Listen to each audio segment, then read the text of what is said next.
The concerns about DJI seem to reflect also what's going on with SenseTime. Yeah, that seems to be the theme of this block, is companies that are hurt by sanctions or blacklists. So yeah, there's one of the concerns among many that the U.S. government has is the company's role in Xinjiang.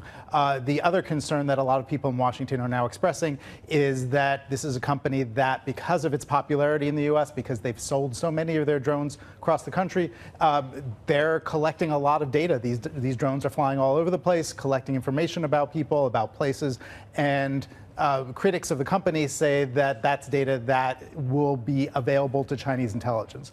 The company says that's not the case. Bruce yet hasn't. Bruce, you've got to wonder how it all relates to the bigger debate about data security. Yes, that's a good point. So as we've seen this year, the Chinese government is very concerned about the collection of data inside China, who has access to it, whether it can get outside of the country. And so China has imposed a lot of restrictions on that and taken action against certain companies, say like DiDi, which is going to have to come back to Hong Kong rather than being in the U.S. for its listing.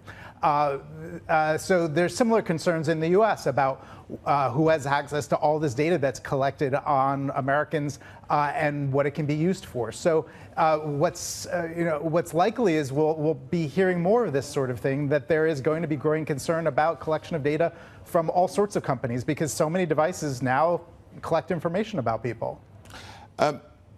How is DJI responding to all this? Well, so they say that these allegations are unfounded. The company is pushing ahead with expanding its offerings. They're really going all out when it comes to offering more consumer drones.